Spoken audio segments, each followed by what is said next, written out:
Bonjour à toutes et à tous. Bienvenue dans cette conférence de notre Assemblée générale de l'Association Humanité et Biodiversité. Je suis Bernard Chevassiot-Louis, je préside cette association. Et nous avions effectivement l'habitude, lors de nos assemblées générales, d'avoir des invités en début d'assemblée générale pour réfléchir ensemble. Et comme nous avons dû faire cette assemblée générale en virtuel, nous avons décidé que ces conférences introductives seraient largement ouvertes donc à ceux qui souhaitaient les entendre. Bienvenue à toutes et à tous. Merci de nous rejoindre pour écouter effectivement cette conférence introductive à deux voix, dans lequel, effectivement, nous avons demandé à deux invités prestigieux de nous aider à réfléchir en tant qu'association Humanité et Biodiversité sur cette crise du Covid et quelles conséquences ça peut avoir pour une association comme la nôtre, quelles leçons il faut en tirer, quelles lectures il faut en faire. Merci de nous avoir rejoints. Et donc, je vais vous présenter nos deux intervenants. Donc, le premier intervenant, c'est Serge Morand. Serge Morand est un biologiste, un spécialiste de la biologie évolutive. Il est directeur de recherche au CNRS. Il s'est intéressé très tôt aux parasites, puisqu'il a travaillé à l'université de Rennes, où il a fait sa thèse, et en particulier s'est intéressé aux parasites tropicaux. Il a aussi côtoyé l'un des anciens porteurs de cette question des parasites, qui était le professeur Combe à Perpignan pour les anciens, et qui avait maintenu un peu la flamme de l'intérêt pour les parasites dans une période où peut-être on s'y intéressait moins. Serge Morand, donc, il est chercheur associé au CIRAD. Il va vous parler depuis la Thaïlande. Il nous a fait l'amitié effectivement de nous parler depuis cet endroit lointain où il est donc chercheur associé au CIRAD et en même temps il est professeur émérite dans une université de Thaïlande.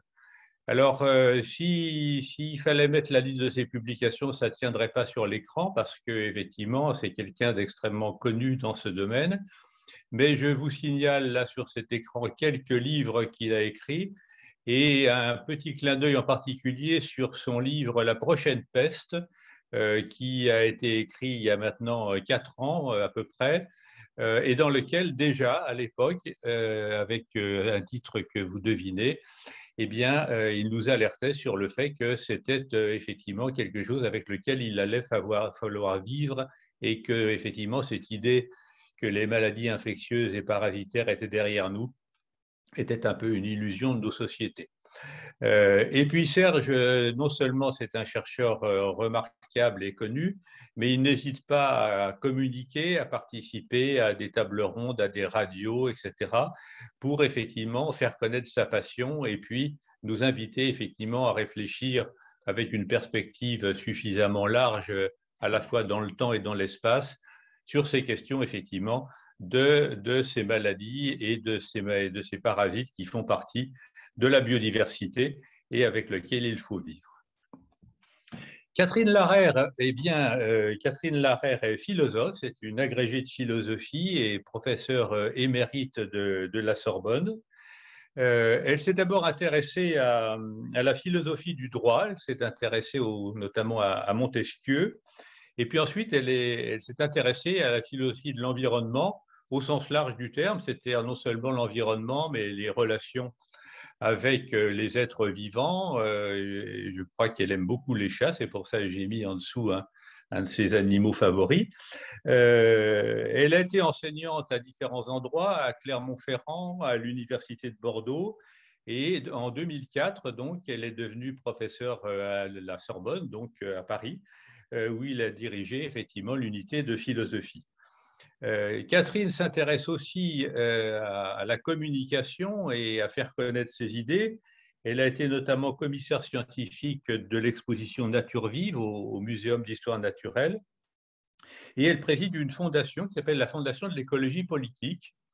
Elle a aussi de multiples ouvrages et je ne signale effectivement, mais ils sont tous, il faut tous les lire, hein, mais je signale son dernier opus écrit avec Raphaël Larère, Le pire n'est pas certain.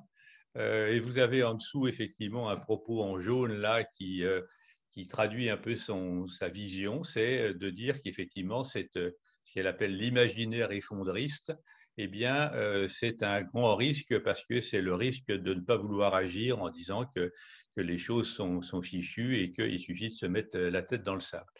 Donc, nous avons effectivement le plaisir d'avoir ces deux panélistes qui vont effectivement dialoguer autour de cette question de comment lire et comment interpréter cette crise du Covid. Et sans plus attendre, je vais couper ces partages d'écran et je vais demander à Serge Morand de nous rejoindre depuis sa Thaïlande lointaine. Serge, c'est à toi. Merci beaucoup, merci pour cette introduction vraiment flatteuse et moi je suis vraiment très heureux de me retrouver encore une fois avec Humanité et Biodiversité puisque on a démarré depuis très longtemps finalement aussi une réflexion qu'on aurait pu dire aussi en introduction sur la biodiversité santé qui a été démarrée avec aussi l'association Santé et Environnement de France et donc à l'initiative d'Humanité et Biodiversité de Gilles Pipien. Donc c'était un peu un long parcours, hein. Ça c'était 2014 quand même. Donc voilà, alors aujourd'hui on discute et je pense que tout le monde s'interroge finalement sur cette crise sanitaire importante, sur ce qui s'est passé, comment on a finalement réussi à en arriver là. Et ma vision que je vais vous présenter, c'est finalement celle de quelqu'un un peu décentré depuis l'Asie du Sud-Est, mais finalement pas loin de cet lieu d'émergence, de ce point d'émergence, et puis dans un endroit où il y a eu pas mal d'autres émergences de par le passé et peut-être pour le futur si on continue de cette façon-là. Juste pour vous rappeler, on est entre fin décembre et début janvier et on a cette épidémie d'un nouvel agent infectieux, un coronavirus proche du SARS-CoV-1 qui lui avait émergé en 2003, potentiellement issu d'une chauve-souris, une émergence dans la ville de Wuhan, qu'il faut rappeler, héberge un laboratoire P4 de l'Institut de virologie, qui est le leader mondial des recherches sur les coronavirus de chauve-souris. Donc, finalement, dès le départ, on avait beaucoup de suspicions sur ce qui se passait. On a incriminé un marché de viande de brousse qu'on appelle un wet market pour finalement n'être pas si sûr que ça. Mais rappelons-nous, 23 janvier 2020, 18 millions de personnes subissent le premier lockdown par la Chine. Et à l'époque, on va se dire que c'est vraiment, il y a uniquement les Chinois qui sont capables de faire cela, ça ne peut pas exister ailleurs. En Thaïlande, là où j'étais, nous portons tous des masques. Il faut imaginer une pollution aussi atmosphérique extrême, Bangkok étant rejoint les grandes villes les plus polluées au monde. On avait entre décembre et janvier, 3 millions de visiteurs chinois et des centaines de milliers de touristes thaïlandais qui étaient au Japon, Corée du Sud, Taïwan. Donc, on avait finalement toutes les conditions pour faire une grosse épidémie. Fin février, je me rappelle, je viens en France pour donner un cours introductif à la formation, une formation One Health à Lyon. Et là, finalement, je suis un peu consterné de voir l'impréparation de ce qui va venir, la diatribe anti-masque, de nous apprendre, par exemple, à nous laver les mains. Donc, un geste que finalement, je connaissais quand j'étais petit. Si je revenais à la maison après l'école, il fallait que je me lave les mains avant de pouvoir avoir mon goûter. Et je retourne début mars en Thaïlande, juste avant la fermeture des frontières. Je me mets volontairement en autoconfinement dans un petit village et je redécouvre ce que j'étudie depuis déjà longtemps, la santé communautaire thaïlandaise. Le fait que finalement, la santé individuelle ne peut se comprendre que dans la santé collective, et la santé collective est là pour protéger la santé individuelle. Avec 1,3 million de volontaires de la santé, donc dans tous les villages, dans tous les petits districts de quartiers urbains de toutes les grandes villes, qui font le lien entre les chefs de communauté, l'administration, la santé, les hôpitaux, qui font finalement tout ce passage. Et puis, un an après, là en mars 2021, nous avons une visite d'une mission d'enquête de l'OMS et en avril, juste il n'y a pas très longtemps, sorti son rapport. et pour nous dire que finalement, on ne sait toujours pas comment ce virus a émergé. On n'a que plein de suppositions.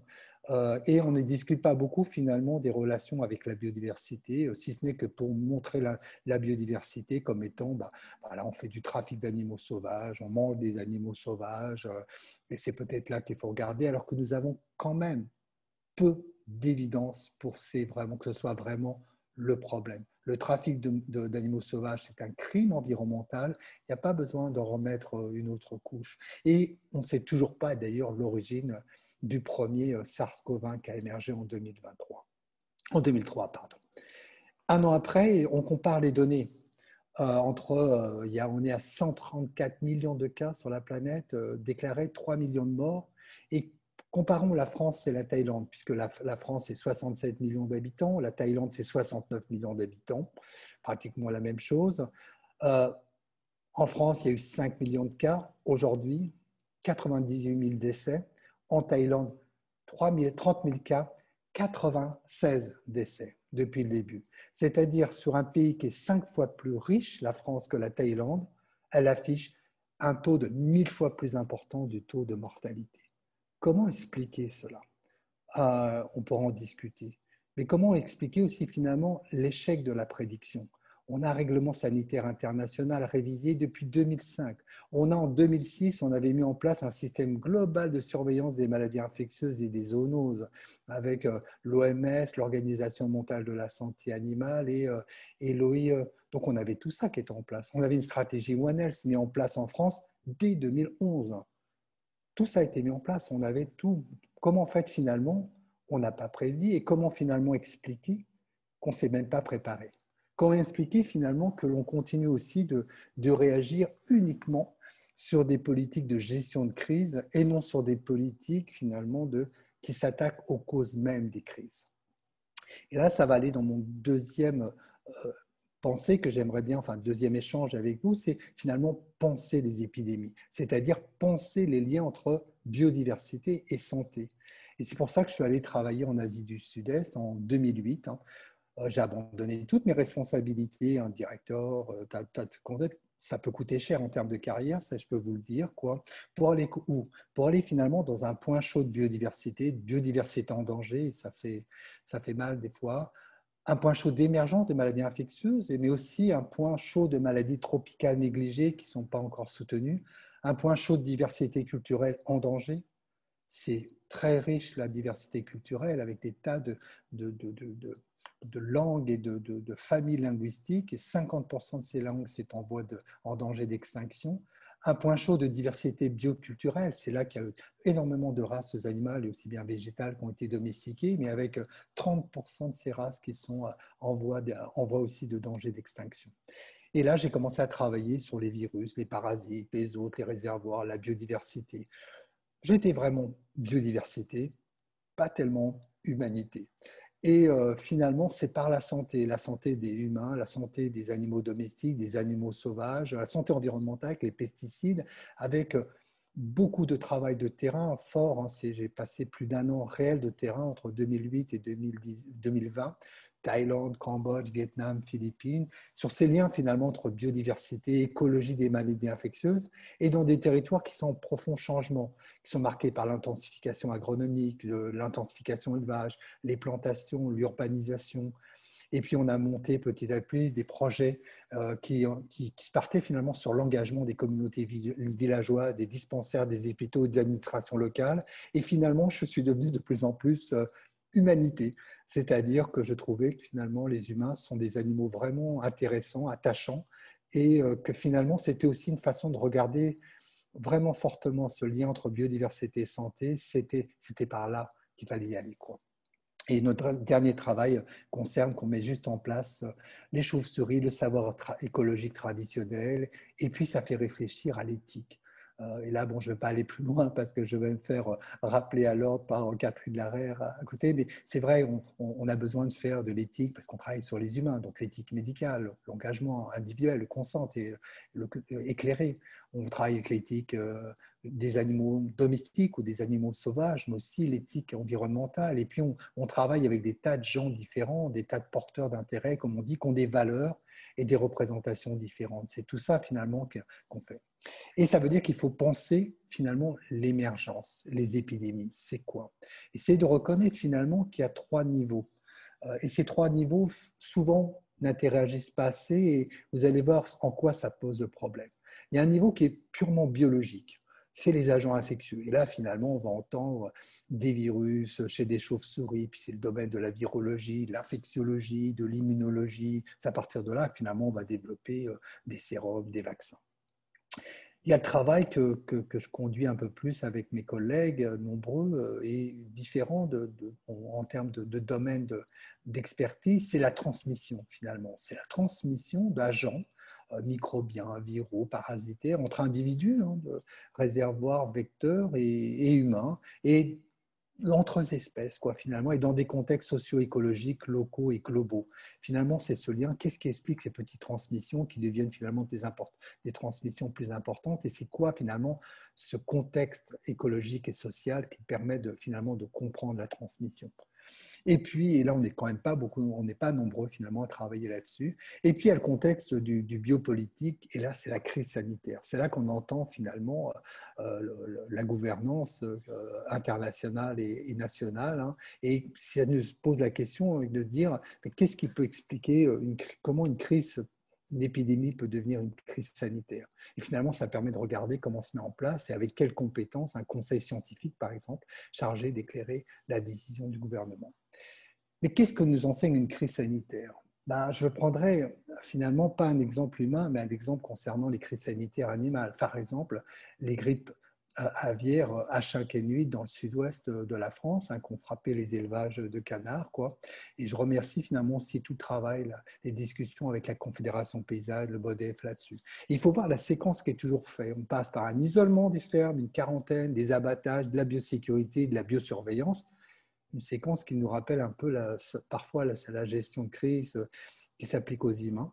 Et finalement, pour nous dire, on va améliorer cette biosécurité, cette biosurveillance, et finalement, on va sortir de crise, alors que finalement, on va de crise en crise. On démontre que l'élevage industriel est là où se produit le problème, on cible les petits élevages traditionnels. Et maintenant, on veut surveiller la faune aviaire sauvage qui est en déclin, qui est certes le réservoir de virus, mais dont les animaux d'élevage, qui sont en expansion, 2 milliards de canards sur la Terre, sont les amplificateurs. Sachant que l'on assiste à des évolutions de virulence de ces virus et une augmentation des mortalités même des oiseaux sauvages. Alors, il faut penser finalement les causes de tout ça. Il faut penser l'articulation du global au local. Il faut penser qu'on a une grande augmentation des épidémies, pour les humains, mais aussi pour celles des animaux domestiques et même celles de sauvages et des plantes, avec les maladies fongiques, des chauves-souris, des amphibiens et des plantes. Il faut penser aussi la grande accélération du transport.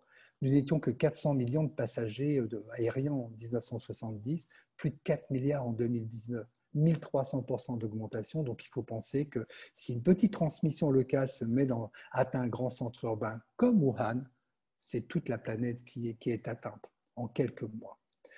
Des causes locales, l'augmentation des animaux de rente, on est maintenant à 800 millions de bovins, 1,5 milliard de cochons, 25 milliards de poulets. Le poids des bovins sur la Terre est plus important que le poids de tous les humains. Le nombre de volailles élevées est plus important certainement que tout le nombre total des oiseaux sauvages. On a des pertes d'habitat et surtout le plus important, c'est pas forcément la déforestation, mais c'est la simplification des systèmes agroécologiques. Plus l'urbanisation, plus l'industrialisation de la ferme. Finalement, on perd de la biodiversité, on a une simplification et on perd ce qui est fondamental dans la biodiversité. Ce n'est pas simplement que le nombre d'espèces, ce sont les interactions.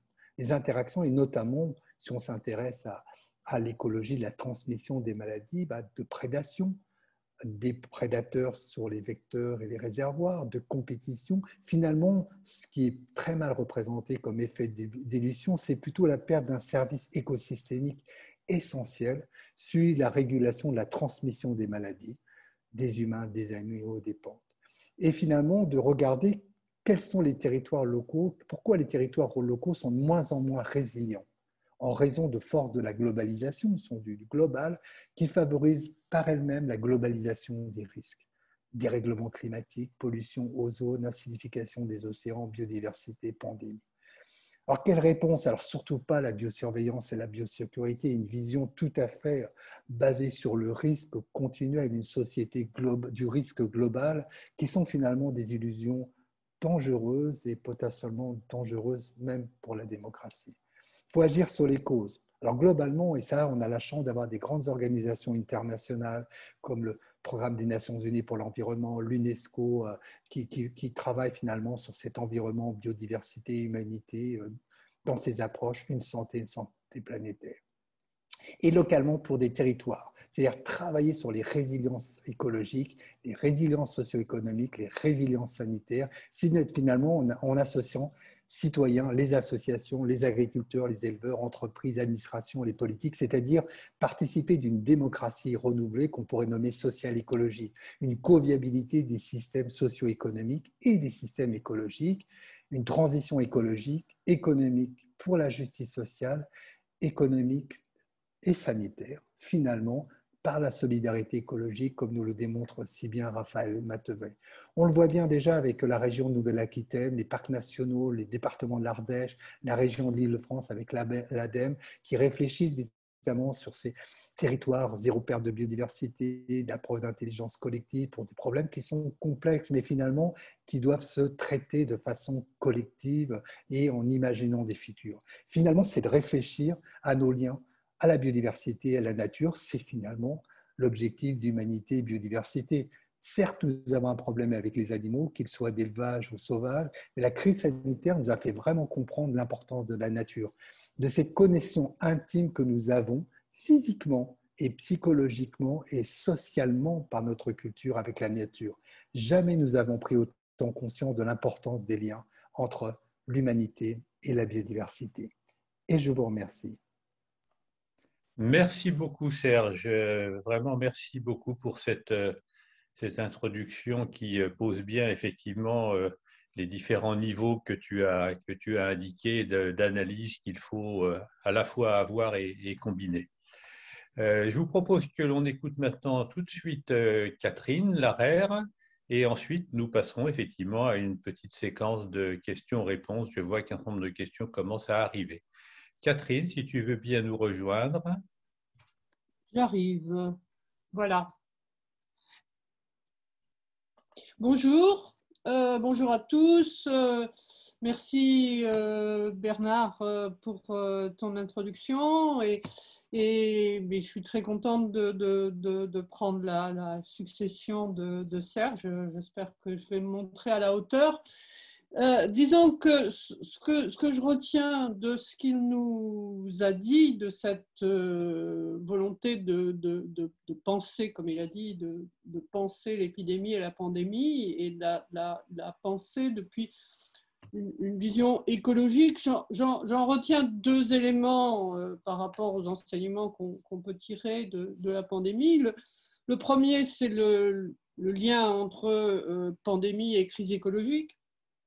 Même si nous savons que, ce qu'on appelle l'anthropocène, même si nous savons que la lutte actuelle de la crise sanitaire et les politiques de l'anthropocène ne sont pas de même ordre, nous savons au moins une chose, c'est que si on ne fait rien ou pas grand-chose pour s'opposer aux dégradations écologiques, parmi les maux que cela entraînera, c'est l'arrivée d'une prochaine pandémie. Donc si on ne veut pas se laisser surprendre ou être dans l'incapacité de réponse, c'est le lien entre pandémie et crise écologique. La deuxième leçon que j'en tire, et il l'a montré à plusieurs reprises dans son intervention, il a toujours tenu à situer les humains comme des vivants parmi les vivants et à insister sur la nature et sur leur relation au milieu, c'est que la perspective de Serge, qui est celle d'une interconnexion entre les vivants au sein d'un milieu, qui est donc celle d'une étude de la complexité, c'est bien celle, et il y a fait référence, de One Health ou de une seule santé, de l'interdépendance entre santé humaine, santé animale, santé des écosystèmes. De ce point de vue-là, je pense qu'il n'y a pas de problème. Hein. On pourrait montrer par la négative. Hein. On pourrait montrer que toute tentative d'expliquer aussi bien la pandémie ou la crise écologique en séparant l'homme et la nature, en continuant une position dualiste, en séparant le sauvage et le domestique, conduit à ne pas comprendre ni l'une ni l'autre et à ne pas avoir les moyens d'agir contre et avec l'une et l'autre. Je voudrais aujourd'hui aborder quelque chose qui m'est apparu comme un paradoxe et que je retrouvais un peu en écoutant Serge, c'est-à-dire tout ce qu'il a dit sur l'explication écologique de la pandémie, hein, l'émergence des SARS-CoV-1, CoV-2, la perspective d'une seule santé, tout ça, on le comprend très bien quand on se situe à un niveau global. Mais quand on passe du global à des niveaux plus locaux, et en incluant le national comme dans le local, eh bien, on se rend compte que, en fait, cette perspective d'une seule santé, cette perspective écologique, hein, articulant l'ensemble des vivants dans la diversité de leur milieu, elle tend à disparaître. Et je voudrais revenir sur la question de la biopolitique, hein, c'est un terme que Serge a employé. Je voudrais la distinguer de l'éco-politique. Donc, je voudrais exposer 3 points. Un premier point, bon, pour montrer comment l'approche d'une seule santé est une approche globale, est admise comme une approche globale. Comment, lorsqu'on passe du global au national, ça sera mon deuxième point, eh bien, je dirais à l'éco-politique d'une seule santé tend à se substituer la biopolitique des seuls humains vivants, et ce qui posera dans un troisième temps la question de comment on peut repasser d'une biopolitique à une écopolitique. Donc, premier point là, je reprends dans la foulée de ce qu'a dit Serge, hein, cette approche écologique qui est une approche continue, hein, qui ne sépare pas, qui considère les vivants comme des habitants de la Terre et les humains comme des habitants de la Terre avec d'autres vivants, qui est une approche en termes de complexité, hein, quant à la causalité, quant à la diversité des situations, quant à la diversité des disciplines, quant à l'impossibilité d'avoir une connaissance totale de la question, qui est la perspective de One Health ou une seule santé, qui permet de mettre en relation pandémie et crise écologique. Ça, ce qu'on peut appeler une perspective globale, parce qu'elle met en relation des aspects différenciés, des perspectives physiques, sociales, géophysiques, etc. C'est l'approche globale de la santé qui s'impose dans le monde à partir des années 90 et qui débouche sur un gouvernement de l'ordre sanitaire envisagé dans cette perspective, qui peut être donc un gouvernement de l'ordre sanitaire dans la perspective doublement globale de la diversité des aspects, mais aussi de son aspect planétaire, pourrait conduire à ce qu'on appelle ce qu'on pourrait appeler une écopolitique et en même temps une cosmopolitique, au sens où elle considérait, comme je disais, les humains comme des habitants avec d'autres vivants de la Terre et que donc être habitant de la Terre est une caractéristique avant qu'on ait des caractéristiques nationales ou qu'on se distingue suivant une appartenance d'espèce. Or, et c'est ça que je trouve curieux, quand on passe du niveau global au niveau national, eh bien, cette perspective change. Serge a rappelé les étapes, hein, les 2 premières étapes de la pandémie, hein, l'émergence d'un variant et sa diffusion, sa contagion, bon, le fait qu'il passe aux humains, bon, zoonoses, on a assez parlé. Il semblerait qu'une fois que le virus prend l'avion, disons, que les humains sur lesquels le virus s'est infiltré prend l'avion, eh bien, on quitte cette perspective écologique et que bon, on sait que la diffusion, si on regarde la diffusion planétaire de la pandémie, la carte des liaisons aériennes et la carte de la pandémie se recouvrent à peu près complètement. Et comme si une fois donc que le SARS-CoV-2 s'était retrouvé dans l'avion, eh bien, il se retrouvait hors sol.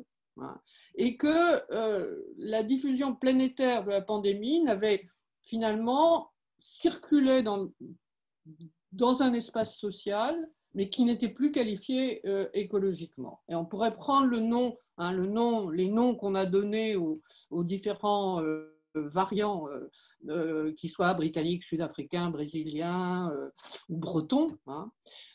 Ces noms sont finalement aussi arbitraires. Hein, que les mutations qui conduisent à des variants, ce ne sont absolument pas des localisations écologiques. Les différences sont biologiques, hein, ces variants sont plus ou moins contagieux, sont plus ou moins résistants au vaccin, elles ne sont pas écologiques. Donc, comme si une fois qu'ils ont atteint les humains et qu'ils circulent avec eux, les variants vivaient leur vie dans les circuits humains et que ces circuits humains sont des circuits sociaux. Donc, dans ce dont parlait Serge, du rapport entre le biologique, l'écologique et le social, quand la pandémie devient réellement planétaire, la médiation écologique disparaît. Et là où au niveau global, la pandémie relevait ce que j'ai appelé une écopolitique, sa gestion locale, disons nationale, relève d'une biopolitique au sens d'une gestion des populations humaines affectées ou susceptibles d'être affectées par le virus. Et je prends bien biopolitique, parce que bon, c'est un mot qu'on emploie un petit peu à tort et à travers, je prends bien le mot biopolitique au sens où Michel Foucault l'introduit, en particulier dans le résumé qu'il donne de son cours au Collège de France en 78-79, quand il définit une biopolitique, comme je cite, l'effort pour rationaliser les problèmes posés à la pratique gouvernementale par les phénomènes propres à un ensemble de vivants constitués en population. Santé, hygiène, longévité, race, et qui s'interroge aussi sur le cadre politique dans lequel intervient cette gestion. Donc, si on reprend à Godillère, Isambert et Juven le titre d'un de leurs livres récents, La pandémopolitique, eh bien, cette pandémopolitique est une biopolitique au sens, et je cite toujours Foucault, où l'État exerce son pouvoir sur les êtres vivants en tant qu'êtres vivants, et sa politique, alors, est en conséquence une biopolitique.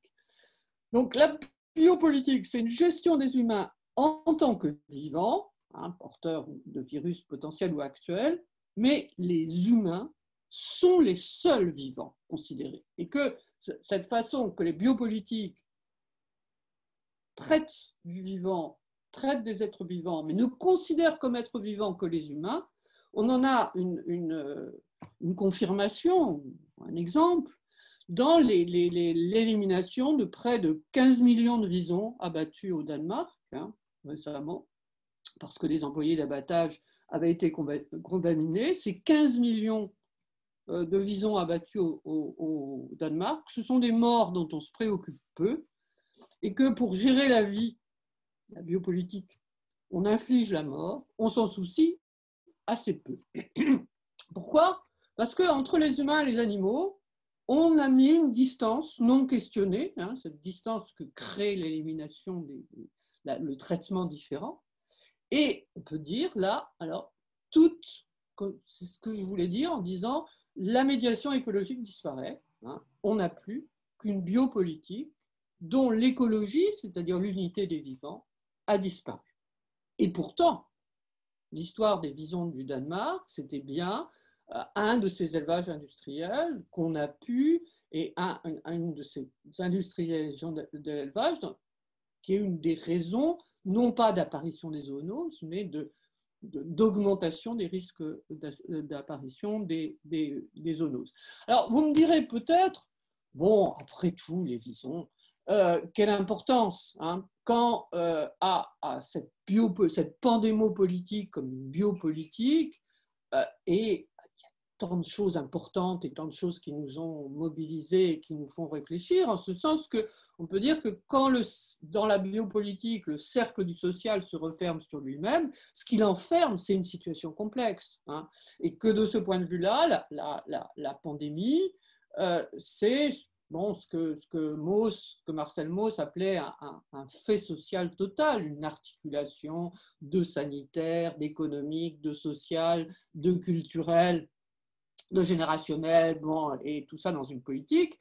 Et on a vu à quel point cette pandémopolitique, cette biopolitique de la pandémie ouvrait à réflexion et débat, que ce soit le rapport entre les scientifiques et les politiques, mais que ce soit, parce qu'au fond c'est ça la biopolitique, c'est l'irruption du vivant sur le champ politique, comment l'irruption du vivant dans le champ politique entraînait des questions quant à la valeur de la vie, comparées aux objectifs économiques, c'est le quoi qu'il en coûte, mais aussi comparées aux libertés. Et on a vu à quel point on pouvait s'inquiéter que des sociétés qui posent la vie humaine comme principe directeur en viennent peut-être à leur sacrifier des valeurs aussi imprescriptibles que la socialité ou même la liberté. Donc, on peut dire qu'il y a tant à débattre sur ces pandémopolitiques que, oui, on lie à la vie, c'est une biopolitique, laissons de côté l'écologie, et laissons de côté la perspective de la santé unique. Je ne le pense pas. Je ne le pense pas d'un point de vue écologique, mais je ne le pense pas non plus d'un point de vue politique. Et je rappellerai ce que disait Jean-Jacques Rousseau dans une note du discours sur l'origine de l'inégalité, quand on discutait du caractère humain ou non humain des orang-outans qu'on venait de découvrir, et il penchait pour que, tant qu'on ne sache pas, on mette plutôt les orang-outans du côté des humains, parce que, disait-il, à trop couper les hommes de l'ensemble du vivant, on va transférer cette frontière à l'intérieur des humains. À opposer les humains aux vivants, on va être conduit à opposer les humains aux humains. Or, je crois que c'est ça le problème d'un point de vue d'éthique et de philosophie politique. Le problème, c'est qu'une biopolitique qui renonce à être une écopolitique risque de conduire à des replis identitaires, alors qui peuvent être cette façon de mettre l'animal sauvage au dehors, mais qui peut être aussi une façon de couper l'homme de l'homme, avec des replis nationalistes et une politique anti-migrants, quel qu'il soit. Que ces migrants soient animaux ou humains, on risque, ce repli identitaire risque de couper l'homme de l'homme en même temps qu'il le coupe du vivant. Et donc, de ce point de vue-là, d'être, à mon avis, autant opposé à la démocratie qu'à une approche scientifique en termes d'écologie. Donc, et je terminerai là-dessus, comment reconduire la biopolitique à l'écopolitique? Comment réinsérer les humains dans la communauté des vivants et les réinsérer dans des réseaux d'interdépendance? Comment donc passer de l'exclusion, façon de faire des cordons sanitaires en éliminant les visons, en refermant les frontières, par des politiques de biosécurité? Comment passer de l'exclusion à la relation? Je crois qu'il faut simplement réfléchir que l'environnement n'est pas un extérieur, c'est un milieu de vie, et qu'étudier l'environnement, à étudier l'environnement, on se rend compte que les humains n'y sont pas seuls, mais qu'ils ont des relations multispécifiques et écologiques. Comme disait Foucault, les populations ont un milieu, et ce milieu, il est social autant que biologique et écologique.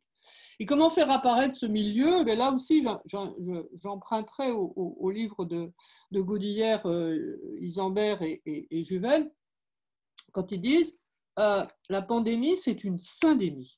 C'est-à-dire que ce n'est pas simplement une maladie, c'est un ensemble de maladies. C'est le problème des comorbidités. Et ces comorbidités, comme on l'a vu, obésité, diabète, qui font le lien entre le Covid et d'autres maladies, ce sont essentiellement des maladies chroniques.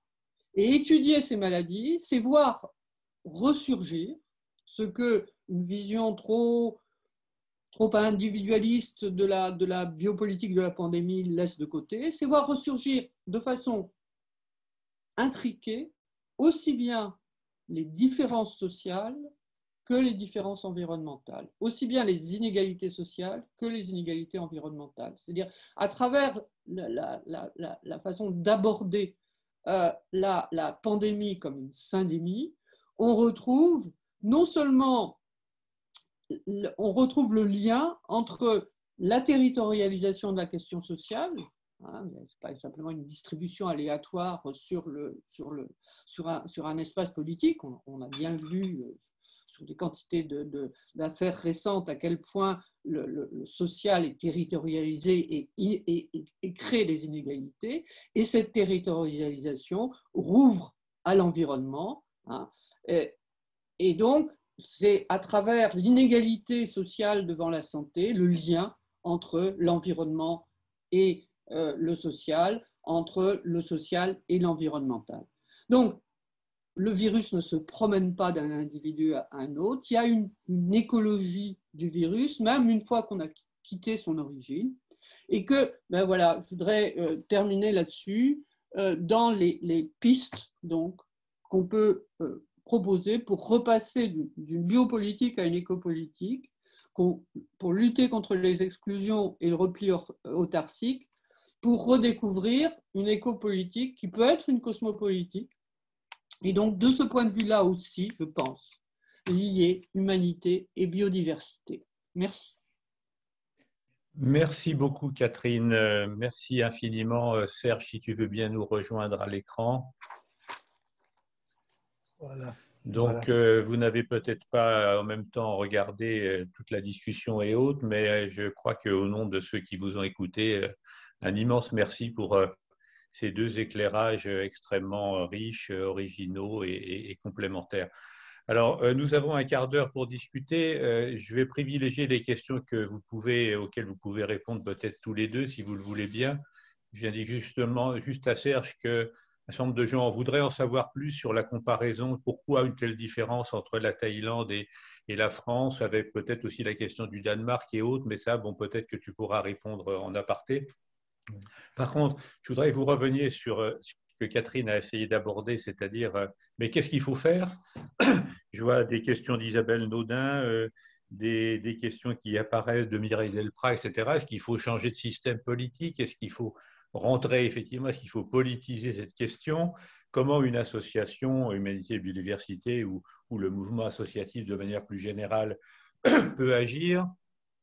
Est-ce qu'il faut mobiliser l'éducation à l'écologie? Enfin, est-ce que vous pourriez reprendre peut-être vos idées sur que faut-il faire par rapport aux perspectives que vous avez tracées? Alors, qui veut bien commencer?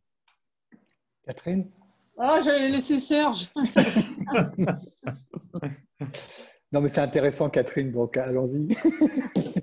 Mais moi, en général, à la question qu'est-ce qu'il faut faire, la réponse que je donne, c'est regardons ce qui se fait.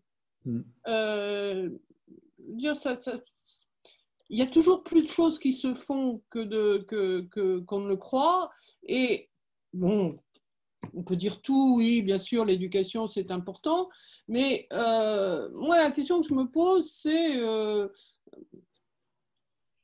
à quel point c'est important de prendre en considération que ce n'est pas parce que le virus a pris l'avion que ça cesse d'être une écologie, ça cesse d'être une question environnementale.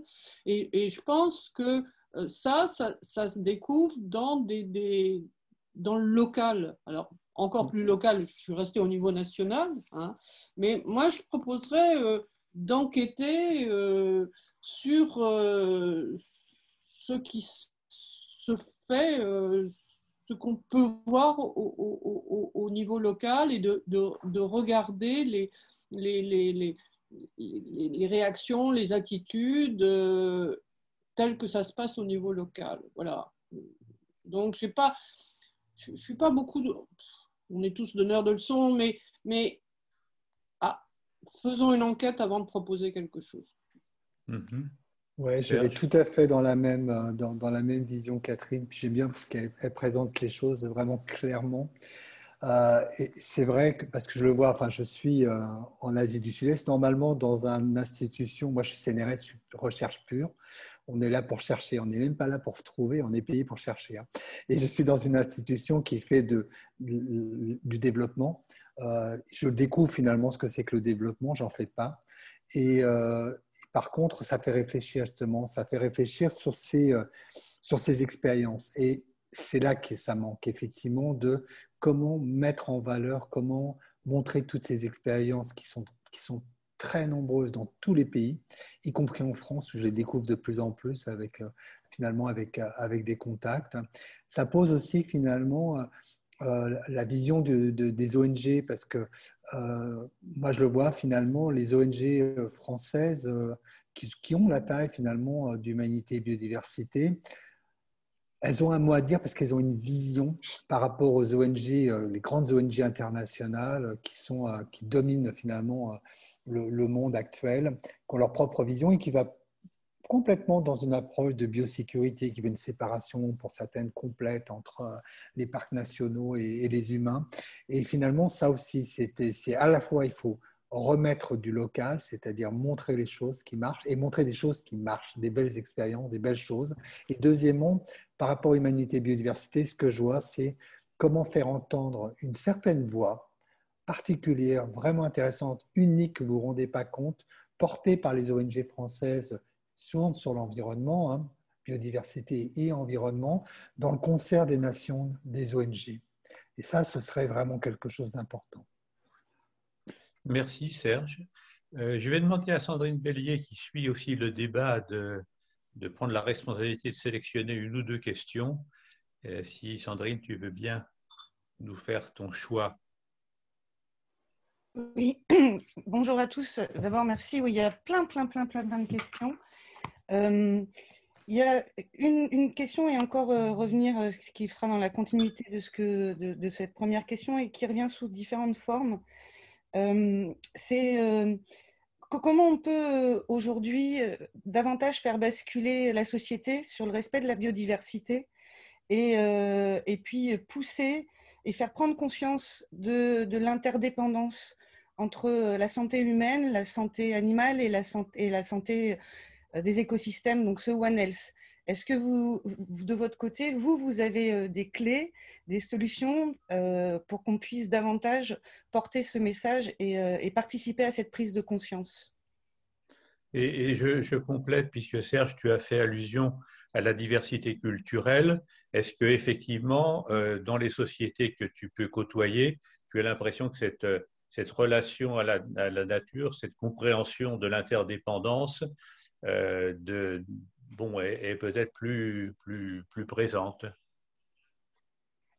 Euh, sur cette dernière partie, je ne peux pas trop répondre. Ce que je vois par contre, c'est pareil, c'est-à-dire qu'il y a une très forte connaissance écologique, hein, traditionnelle, quoi, et que cette connaissance écologique est en train de disparaître à une vitesse importante.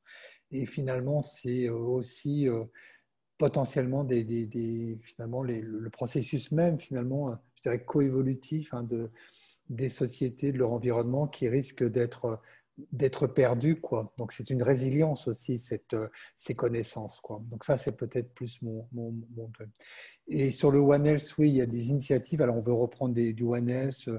Le président de la République a lancé aussi l'idée d'un grand traité sur les pandémies. Moi, ça me fait un peu peur parce qu'il y a déjà, on n'arrive déjà pas à mettre des traités à tourner vraiment, donc d'en créer d'autres. Il faut travailler sur ce qu'on connaît déjà. Et sur le One Health, on peut faire un One Health, mais qui soit vraiment basé sur les écosystèmes, sur l'écologie, l'environnement. C'est-à-dire que, et je reprendrai donc vraiment le mot, ce soit un One Health qui soit vraiment éco-politique. Et ça va être le danger, c'est que, et on le voit, je le vois, je me rends compte, je préviens sans arrêt, que finalement on risque d'avoir un One Health qui va être totalement tourné vers la santé animale, mais de production, quoi, ou la santé humaine, mais complètement déconnectée de son environnement, quoi. Donc là, et par contre, on a des exemples. Je prenais la région Nouvelle-Aquitaine qui développe par le département de l'environnement comment implémenter le One Health dans la région Nouvelle-Aquitaine. Donc oui, par contre, il y a de l'espoir. Oui, Merci. moi je crois, enfin au début de son intervention, Serge a beaucoup parlé du sens de la communauté dans les pays du sud-est asiatique, et moi j'insisterai aussi sur, c'est à la fois un problème social et un problème de lien avec l'environnement. Il n'y a pas d'un côté on va avoir la nature, et puis de l'autre côté on développe des relations sociales. Je crois que les deux sont extrêmement liés, quoi. Et de ce point de vue-là, c'est vrai que la perte de savoir traditionnel, qui était au contraire un lien, une façon de se situer dans la nature, mais de se situer aussi les uns par rapport aux autres, peut être une perte importante. Donc diversité culturelle et diversité biologique, c'est très lié, quoi.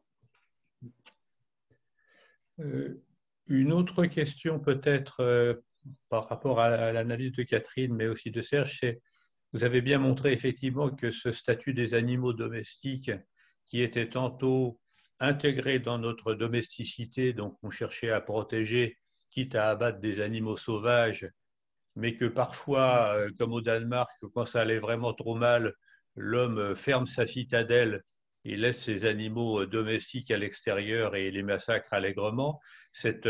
Ce statut hybride qui fait que ce sont tantôt des parties de notre société, tantôt qu'on les rejette. Bon, un des intervenants dit c'est pas l'homme qui a un problème avec les animaux, c'est vraiment les animaux qui ont un problème avec l'homme, quoi. Donc, comment... Je pense, c'était bien vu, je l'ai repris, je l'ai copié, J'ai copié cette réflexion, je la trouve très bonne. Oui.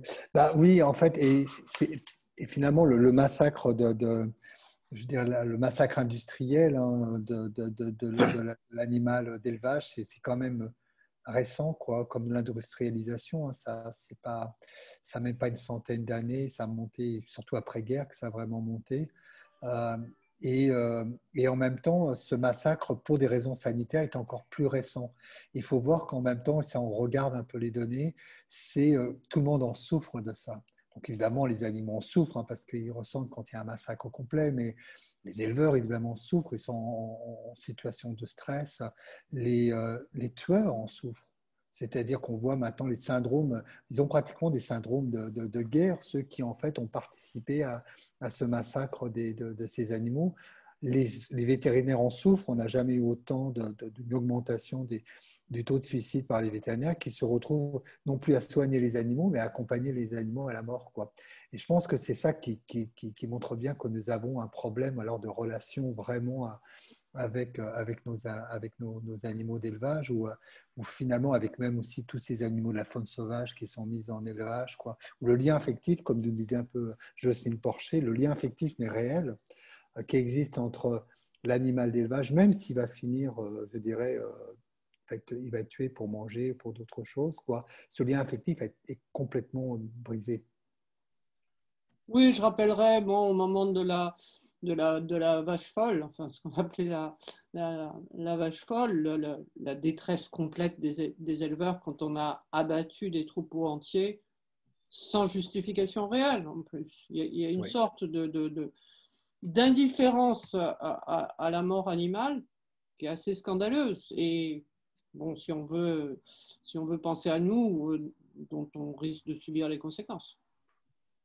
Je rappelle que Foucault, quand Foucault parlait de biopolitique, il disait l'État ne gère la vie que dans son intérêt, donc s'il faut massacrer, il massacre. Hein. La biopolitique peut être une thanatopolitique. Hein. Elle n'a pas ses limites en elle-même. Bien, mais écoutez, je crois qu'on pourrait passer toute la matinée à dialoguer avec vous et peut-être qu'un nouveau colloque sur ces questions serait pertinent, mais vraiment au nom de l'Humanité et de la Biodiversité et puis de tous ceux qui ont suivi la conférence, un immense merci. Merci à Gilles Pipien qui a monté, qui vous a sollicité et merci de lui avoir répondu pour organiser ce dialogue qui était effectivement très riche.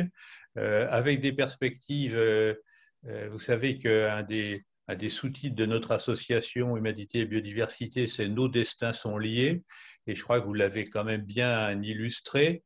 Par contre, entre le projet, la vision et puis la mise en œuvre pour que ça devienne une réalité, on a vu effectivement qu'il y avait encore beaucoup de chemin à parcourir et que ce que Catherine rappelait avec Rousseau, qui déjà se préoccupait du fait que la rupture avec les animaux était porteur potentiel de rupture entre les humains, je crois que c'est quand même un message qu'il faut faire passer, mais rappeler et puis essayer de faire avancer. Et j'espère effectivement que tous les participants nous aideront. Alors, parmi vous, il y a peut-être des adhérents de notre association et d'autres qui ne nous ont pas encore rejoints. Donc, n'hésitez pas effectivement à nous soutenir ou à soutenir une autre ONG. Là aussi, hein, on n'est pas sectaire. Mais effectivement, le plus on sera nombreux à porter ces messages, à les expliquer. Et merci à Serge et à Catherine d'accepter effectivement à toute occasion de pouvoir en parler, convaincre, avec une grande rigueur intellectuelle, une grande culture, mais aussi une grande compassion pour les humains et pour l'ensemble des êtres vivants. Donc, merci à toutes et à tous. Donc, je rappelle effectivement pour les adhérents que l'Assemblée générale commence à 10h45 et que c'est sur un autre lien Zoom. Donc, ne restez pas sur ce lien, il ne passera plus rien.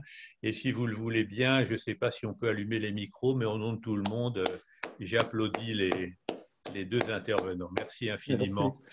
Merci, merci Au revoir beaucoup. et merci.